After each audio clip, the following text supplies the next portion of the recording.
ketika kita punya orang tua yang punya hutang, itu yang dibahas Nabi itu hutang dulu. Itu karena hak adami. Hak adami itu tuntutan. Jadi kalau dalam kitab fikih itu ada istilah haqqullah mabniun alal musamahah wa haqqul adami mabniun alal musyahah. Jadi kalau hak Allah itu Allah lebih rileks. Karena Allah itu tidak butuh disembah, tidak butuh dipuja-puja. Allah sudah terlalu besar. Al-Qayyum sudah besar sendiri. Sehingga Allah itu mudah, ngabaikan haknya itu mudah.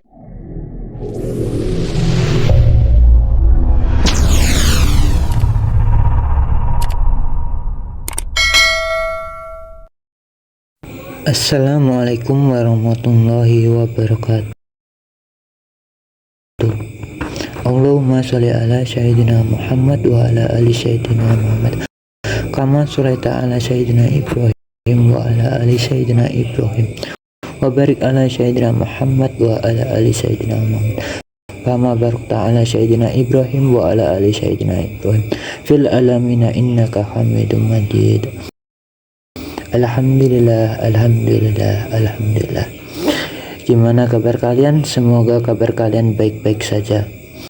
Semoga diberi kelancaran rezekinya dan diberikan kelancaran dalam urusan-urusannya. Amin. Marilah kita dengarkan sekilas cuplikan ceramah dari Gus Baha. Semoga kita mendapatkan ilmu yang bermanfaat dan berkah untuk kita dan maupun orang lain nanti. Amin. Yang ngaji di sini itu banyak ya, mulai yang menekuni bisnis apa saja lah, termasuk yang di Grab ya, termasuk Pak Polisi kadang ya ngaji terus ya nggak apa-apa. Dan semua saya itu termasuk kiai yang nggak pati suka ada pertanyaan, bukan karena apa-apa ya, makanya tak batasi dua. Karena pertanyaan itu biasanya itu dipikir dari rumah, terus tema yang pokok itu gak pati dirungokno, sementing kok iso takok. Sehingga itu ya, ini lama-lama yang jada tanya, caranya pendapat jodoh kan ribet nanti itu. Makanya ya, tapi ya seneng saya, ada pertanyaan ya seneng. Cuma kenapa saya tidak membuka terbuka, karena tema kita kan kiai ya, kiai itu kayak dokter, tahu misalnya saya tadi tema itu supaya orang itu tauhidnya kokoh, karena zaman akhir itu yang paling mengkhawatirkan itu apa? Tauhid gitu. Tapi kalau tanya ini diberi hak, itu orang kan sudah punya pikiran sendiri mau ditanyakan, padahal itu subjektivitas dia. Ketika kita punya orang tua yang tanya ya sudah sekadar. Tapi ya nggak apa-apa, Nabi itu hutang, cuma nggak boleh banyak-banyak. Dua itu sudah kebanyakan. Hak adami itu tuntutan. Yang kedua tak jawab dulu. Kalau dalam kitab fikih itu ada istilah haqqullah mabniun alal musamahah wa haqqul adami mabniun alal musyahah. Jadi kalau hak Allah itu Allah lebih rileks. Karena Allah itu tidak butuh disembah, tidak butuh dipuja-puja. Allah sudah terlalu besar. Al-Qayyum sudah besar sendiri. Sehingga Allah itu mudah, ngabaikan haknya itu mudah.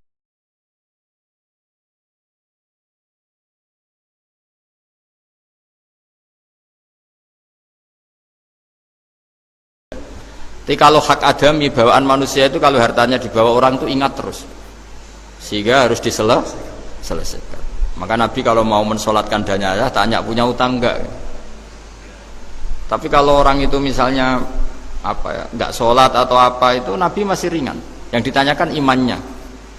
Bukan berarti kita nyepelekan sholat enggak, tapi memang agama ini yang diprioritaskan itu hak adami. Sholat itu super penting, bukan penting lagi super penting. Makanya pertanyaan tadi tak teruskan dulu. Anak cucunya itu prioritas itu mikir utang dulu, karena ini yang hak adami gitu ya. Nah setelah utang itu selesai baru dipikirkan, menurut sebagian ulama anak ini boleh mengkodoi sholat yang ditinggalkan orang tuanya, atau dikafaroi, misalnya per sholat nilainya sekian terus dibayarkan ke fakir miskin. Tapi pertanyaan seperti ini sepertinya mengganggu itu begini, takutnya jadi masif. Jadi masif itu gini, berhubung ada solusinya. Ini yang tanya orang mana tadi itu? Solo, ini orang Solo ini harus dikasih tahu. Berhubung ada solusinya, jangan-jangan kita yang kaya. Misalnya Pak Yusuf atau Bu Sulis kaya, nak punya tabungan, nak saya ada usah sholat ya, nanti gampang. Karena per sholatnya kan nilainya hanya sekian gitu. Umur saya kan paling tinggal berapa, itu cukup lah apa? Iya cukup untuk mengganti, itu kan ribet. Makanya solusi itu ya kadang tidak baik, karena nanti dipakai saya naik dewi. Makanya dulu itu terkenal ada guyonan, seorang kiai ditanya, ini guyonan nyata.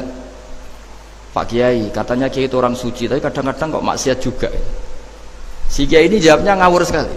Justru yang boleh maksiat tuh Kiai, kamu nggak boleh. Terus, kenapa Pak Kiai? Dia tahu caranya tobat, kamu nggak tahu. Kacau kan? Jadi yang melanggar hukum itu kan yang pakar hukum. Tahu itu. Tahu ilmunya. Cara melanggar tapi nggak bisa dipidanakan. Punya penghapusnya Gus Ya ya? punya penghapusnya. Itu kan ribet kan. Artinya gini ya, yang orang Solo tadi, kalau kadung terjadi orang tua kita tidak sholat, saya ulang, kalau kadung terjadi orang tua kita tidak sholat atau pernah meninggalkan sholat, kita sebagai kiai itu punya cara supaya yang untung tuh fakir miskin. Misalnya kita fatwa dikasih fidyah atau fida atau apa, tapi ini bukan cara yang jadi solusi, karena takutnya nanti jadi gerakan masif tadi, gerakan tidak usah sholat diganti, ya itu kan ceribet jadi. Tapi kalau sampai ingin berbuat baik sama orang tua yang nggak pernah sholat, saran saya satu, hak adaminya selesaikan dulu, karena memang dalam syariat Islam nomor satu itu hak. Masyhur itu kan ketika ada jenazah, Nabi itu nggak tanya orang itu sholat nggak, dan tanya kan punya utang nggak gitu. Sehingga kalau di kampung-kampung di mana-mana kalau ngelepas jenazah kan, kalau ada hak adami diambil alih keluarga supaya mayit ini ketemu Allah tanpa ada hak adami kan gitu, semuanya kan ya kan yang diselesaikan kan adami dulu, utang piutang itu tadi. Ya gitu ya, jadi tidak semua solusi itu baik karena takutnya tadi itu apa? Jadi gerakan tadi.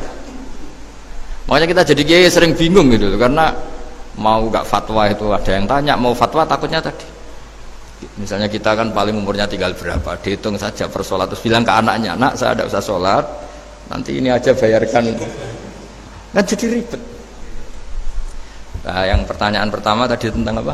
Yang banyaknya itu Gus, penceramah. Menceramah. Itu agak provokatif. Beda itu ada dua, beda karena bodoh, nah, itu memang harus kita tinggalkan. Yang beda karena bodoh.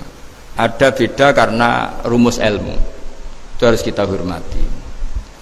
Saya punya sekian bukti beda ya kalau karena bodoh tentu kita tinggalkan. Tapi kalau karena rumus ilmu yang beda, misalnya gini, saya kiai yang lama di kota, saya kan lama kerja di Jogja. Mungkin perasaannya orang kota itu kalau ketemu tetangga, misalnya saya kiai, udahlah kalau ketemu tetangga itu gak usah tanya. Ya kalau ketemu biasa aja, tidak usah tanya, tidak usah ramah, biasa aja. Itu mungkin bagus nasihat itu di kota, karena kalau di kota itu ketemu tonggo takok badhe tempundi mau kemana itu ganggu privasi. Sehingga bagian dari kebaikan baik sama tetangga ya jangan tanya, karena itu ganggu apa? Privasi. Tapi kalau di kampung dianggap sombong kan nggak tanya. Nah hal-hal seperti ini itu perbedaan karena ilmu. Memang di kota kulturnya seperti itu, di kampung seperti ini. Nah itu bukan perbedaan karena kondisi muqtadul hal, memang kondisinya berbeda. Ya kondisinya apa? Berbeda. Misalnya saya sebagai kiai kan bayangkan kiai itu suka lah ngaji ibadah itu.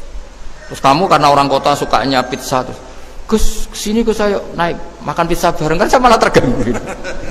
Kamu niatnya hormat tapi ganggu karena nah. Sehingga dulu sahabat, ini cerita sahabat, ada sahabat yang ditanya tabiin itu generasi setelah sahabat, sifli wajah Rasulillah, tolong jelaskan ke kami wajah Rasulillah Shallallahu Alaihi Wasallam. Ini sahabatnya nangis. Oh maaf sekali, saya tuh gak pernah melihat wajahnya Nabi meskipun saya berpuluh-puluh tahun jadi sahabat.